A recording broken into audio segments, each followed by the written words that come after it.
ಕರ್ತನಾದ ಯೇಸುಕ್ರಿಸ್ತನ ನಾಮದಲ್ಲಿ ಮತ್ತೊಂದು ಸಂಚಿಕೆಯ ಮೂಲಕ ನಿಮ್ಮನ್ನು ಸಂಧಿಸುವುದು ಬಹಳ ಸಂತೋಷ. ಬನ್ನಿ ಇವತ್ತು ಕೂಡ ಕೆಲವು ಮುಖ್ಯವಾದ ವಿಷಯವನ್ನು ನೋಡೋಣ. ಮೊದಲನೆಯದಾಗಿ, ಈ ಇಸ್ರೇಲ್ ಹಾಗೂ ಇರಾನ್ ಸಮಸ್ಯೆ ಸಮಾಧಾನಕ್ಕೆ ಬಂದಿದೆ, ಸೀಸ್ ಫೈರ್ ಆಗಿದೆ. ನಾವು ಕಳೆದ ಸಂಚಿಕೆಯಲ್ಲೂ ಕೂಡ ನೋಡಿದ್ವಿ. ಈಗ ಟ್ರಂಪ್ ಬಹಳ ಮುಖ್ಯವಾದ ಸ್ಟೇಟ್ಮೆಂಟ್ ಕೊಟ್ಟಿದ್ದಾರೆ. ಏನೆಂದರೆ, ಮತ್ತೆ ಇರಾನ್ ತಾಕುವಂಥದ್ದು ಬಹಳ ದೂರದಲ್ಲಿಲ್ಲ. ಮತ್ತೆ ಇರಾನ್ ಅವರು ಯುರೇನಿಯಂ ಎನ್ರಿಚ್ಮೆಂಟ್ ಮಾಡಿದ್ರು ಅಂದ್ರೆ ಅಥವಾ ಅಣುಗುಂಡನ್ನು ತಯಾರಿಸುವುದು ಗೊತ್ತಾಯಿತಂದ್ರೆ ನಾವು ಕೂಡಲೇ ತಾಕುತ್ತೇವೆ. ಇದೇ ಸಮಯದಲ್ಲಿ ವಿಶ್ವ ಅಣುಶಕ್ತಿಯ ಸಂಸ್ಥೆ ಆ ಕಾರ್ಯಗಳಿಂದ ನಿಷೇಧಾಜ್ಞೆ ಎಂಬುದಾಗಿ ಹೇಳುತ್ತಾರೆ. ಅದರಿಂದ ಇರಾನ್ ಆಚೆ ಬಂದಿದೆ. ಅಷ್ಟು ಮಾತ್ರವಲ್ಲದೆ ಅವರು ಏನು ಹೇಳುತ್ತಾ ಇದ್ದಾರೆ ಅಂದ್ರೆ 1 ವಾರದಷ್ಟರಲ್ಲಿ ಮತ್ತೆ ಇರಾನ್ ಅವರು ಎನ್ರಿಚ್ಮೆಂಟ್ ಮಾಡಬಹುದೆಂದು ಹೇಳುತ್ತಿದ್ದಾರೆ. ಇದು ಒಂದು ಕಡೆ ನಡೆಯುತ್ತಾ ಇದೆ. ಇದರ ನಡುವೆ ಅಮೆರಿಕದವರು ತಮ್ಮ ಎಲ್ಲಾ ಸಿಟಿಸನ್ಸ್ ಅನ್ನು, ಅಂದರೆ ಅಲ್ಲಿರುವಂತಹ ತಮ್ಮ ನಾಗರಿಕರಿಗೆ ಇಮಿಡಿಯೇಟ್ ಆಗಿ ಇರಾನ್ ಬಿಟ್ಟು ಆಚೆ ಬನ್ನಿ ಎಂದು ಹೇಳುತ್ತಿದ್ದಾರೆ.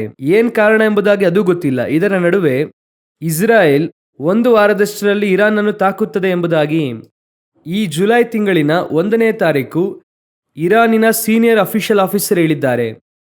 ಸೊ ಇದೆಲ್ಲ ಏನೆಂದರೆ ಒಂದು ಗಲಿಬಿಲಿಯಲ್ಲೇ ಇದೆ. ಎಲ್ಲ ಒಂದು ಸಮಾಧಾನ ಬಂದ ಹಾಗೆ ಇದೆ. ಆದರೆ ಒಬ್ಬರಿಗೊಬ್ಬರು ಈ ಮಾತುಕತೆ ಟ್ವೀಟ್ ಮಾಡುವುದೆಲ್ಲ ನೋಡುವುದಾದರೆ ಮತ್ತೆ ಯಾವುದೋ ಒಂದು ದೊಡ್ಡ ಇಶ್ಯೂವನ್ನು ಅವರು ಮಾಡುವ ಹಾಗೆ ಕಾಣುತ್ತಿದೆ. ಇದರ ನಡುವೆ ಆಯುತ್ತಲ್ಲಾ ಅಲಿ ಖಮೀನಿ ನಾನೇ ಕಾಪಾಡಿದ್ದು ಎಂಬುದಾಗಿ ಹೇಳುತ್ತಿದ್ದಾರೆ. ಅಮೆರಿಕದವರು ಹೇಳುತ್ತಾ ಇದ್ದಾರೆ ಇದಕ್ಕಿಂತ ದೊಡ್ಡ ಏಟು ಬೀಳಲಿದೆ, ಎಚ್ಚರಿಕೆಯಿಂದ ಇರ್ರಿ ಎಂಬುದಾಗಿ. ಇದು ಯಾವುದು ಕೂಡ ಸಮಾಧಾನದ ಒಪ್ಪಂದದ ಹಾಗೆ ಕಾಣುತ್ತಿಲ್ಲ. ಸಮಾಧಾನ ಎನ್ನುವುದು ಏನೋ ಮಾತುಕತೆಯಲ್ಲಿ ಮಾತ್ರ ಇದೆ. ಆದರೆ ಅತಿ ಶೀಘ್ರದಲ್ಲಿ ಈ ದೇಶಗಳ ನಡುವೆ ಒಂದು ಯುದ್ಧ ಸಂಭವಿಸುವುದಕ್ಕೆ ಅವಕಾಶ ಇದೆ. ಇನ್ನು ನಾನು ನೆನೆಸುವ ಹಾಗೆ ಏನೆಂಬುದಾಗಿ ಕೇಳುವುದಾದರೆ, ಇವರು ಏನೋ ಒಂದು ದೊಡ್ಡ ಕಾರ್ಯ ಮಾಡುವುದಕ್ಕಾಗಿಯೇ ಸುಮ್ಮನೆ ಇದ್ದಾರೆ ಎಂಬುದಾಗಿ ಅನಿಸುತ್ತಾ ಇದೆ. ಕರ್ತನ ಚಿತ್ತವಾದರೆ ಇದರ ಕುರಿತಾದ ಇನ್ನೂ ಕೆಲವು ವಿಷಯಗಳನ್ನು ಬರುವಂತಹ ಸಂಚಿಕೆಯಲ್ಲಿ ನಿಮ್ಮೊಂದಿಗೆ ಹಂಚಿಕೊಳ್ಳುತ್ತೇವೆ. ಈ ಕಳೆದ 1 ವಾರದಿಂದ ಬಹಳ ಮುಖ್ಯವಾದ ವಿಷಯ ಎಲ್ಲ ಟಿವಿಗಳಲ್ಲೂ ವಾಟ್ಸಪ್ಪಲ್ಲೂ ಕೂಡ ಫ್ಲಾಶ್ ಆಯಿತು. ಏನೆಂಬುದಾಗಿ ನಾವು ನೋಡುವುದಾದರೆ, ಗ್ಲೋಬಲ್ ವಾರ್ಮಿಂಗ್ ಅಂದರೆ ಜಾಗತಿಕ ತಾಪಮಾನ. ಈಗಾಗಲೇ ಪ್ಯಾರಿಸ್ ಮೀಟ್ ಎಂಬುದಾಗಿ ಹೇಳುತ್ತಾರೆ. ಅದರಲ್ಲಿ ಅಂದರೆ ಫ್ರಾನ್ಸ್ ಅಲ್ಲಿ ಈ ಗ್ಲೋಬಲ್ ವಾರ್ಮಿಂಗ್ 1.5 ದಾಟಬಾರದೆಂಬುದಾಗಿ ಎಲ್ಲ ದೇಶಗಳಿಂದ ಒಪ್ಪಂದ ಮಾಡಲಾಯಿತು. ಅದರಲ್ಲಿ ಇಂಡಿಯಾ, ಚೀನಾ ಸೈನ್ ಮಾಡಲಿಲ್ಲ. ಯಾಕಂದರೆ ಅದು ಎಲ್ಲ ಕಾರ್ಖಾನೆಗಳನ್ನು ನಿಯಂತ್ರಿಸುವಂತದ್ದಾಗಿ ಇತ್ತು. ಅದು ಇಂಡಿಯಾದ ಆರ್ಥಿಕ ವ್ಯವಸ್ಥೆಯನ್ನು ಬಾಧಿಸುತ್ತದೆ ಎಂಬುದಾಗಿ ಹೇಳಿದರು.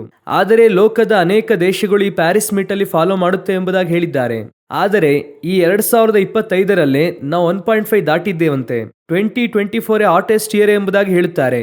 1.5 ಅನ್ನು ನಾವೀಗಾಗಲೇ ದಾಟಿದ್ದೇವೆ.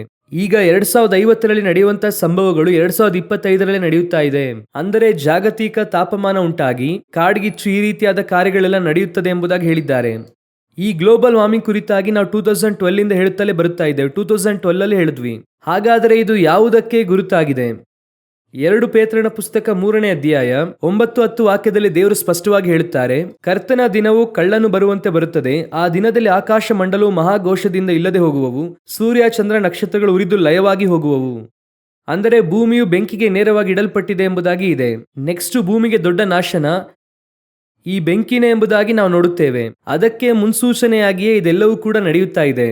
ಕಳೆದ 20-30 ವರ್ಷಗಳಿಂದ ಗ್ಲೋಬಲ್ ವಾರ್ಮಿಂಗ್ ಇನ್ಕ್ರೀಸ್ ಆಗಿದೆ. 2000 ಇಸ್ವಿಯಲ್ಲಿ ನೋಡುವುದಾದರೆ ಓಝೋನ್ ಲೇಯರ್ಲಿ ರಂಧ್ರ ಉಂಟಾಯಿತು, ಈ ರೀತಿಯಾಗಿ ಮಾತಾಡುತ್ತಿದ್ದರು. ಈಗ ತಾಪಮಾನವು ಅಧಿಕವಾಗಿ ಅನೇಕ ದೇಶಗಳಲ್ಲಿ ರೋಡಲ್ಲಿ ನಿಲ್ಲಿಸಿರುವಂತಹ ಕಾರು ಕೂಡ ಸುಟ್ಟು ಹೋಗುತ್ತಾ ಇದೆ. ಸೊ ಈ ಗ್ಲೋಬಲ್ ವಾರ್ಮಿಂಗ್ 2050ರಲ್ಲಿ ಇರಬೇಕಾದ ಟೆಂಪರೇಚರ್ 2025ರಲ್ಲೇ ಬಂದಿದೆ. ನಾವು ಈಗ ಎಮರ್ಜೆನ್ಸಿ ಅಲರ್ಟ್ಗೆ ಹೋಗಿದ್ದೇವೆ ಎಂಬುದಾಗಿ ಲೋಕದ ಎಲ್ಲಾ ದೇಶಗಳಿಗೂ ಎಚ್ಚರಿಕೆ ಕೊಡಲಾಗಿದೆ. ಇದರೊಂದಿಗೆ ನಡೆಯುವಂತಹ ಇನ್ನೊಂದು ಸಂಭವ ಸತ್ಯವೇದದಲ್ಲಿ ಪ್ರವಾದನೆ ಮುಂತಿಳಿಸಲ್ಪಟ್ಟಿದ್ದೇನೆಂಬುದಾಗಿ ನಾವು ಮುಂದೆ ನೋಡೋಣ. ಇದೇ ಕಾರ್ಯ ಪ್ರಕಟಣೆಯ ಪುಸ್ತಕ 6ನೇ ಅಧ್ಯಾಯದಲ್ಲಿ 12ರಿಂದ 15 ವಾಕ್ಯದವರೆಗೂ ಇದೆ.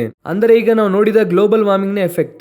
ಆದರೆ 15-16ನೇ ವಾಕ್ಯ ಓದುವುದಾದರೆ, ಇದಲ್ಲದೆ ಭೂರಾಜರು, ಪ್ರಭುಗಳು, ಸಹಸ್ರಾಧಿಪತಿಗಳು, ಐಶ್ವರ್ಯವಂತರು, ಪರಾಕ್ರಮಶಾಲಿಗಳು, ಎಲ್ಲಾ ದಾಸರು, ಸ್ವತಂತ್ರರು, ಬೆಟ್ಟಗಳ ಗವಿಗಳಿಗೂ ಬಂಡೆಗಳ ಸಂದುಗಳಿಗೆ ಓಡಿ ಹೋಗಿ ತಮ್ಮನ್ನು ಮರೆ ಮಾಡಿಕೊಂಡು.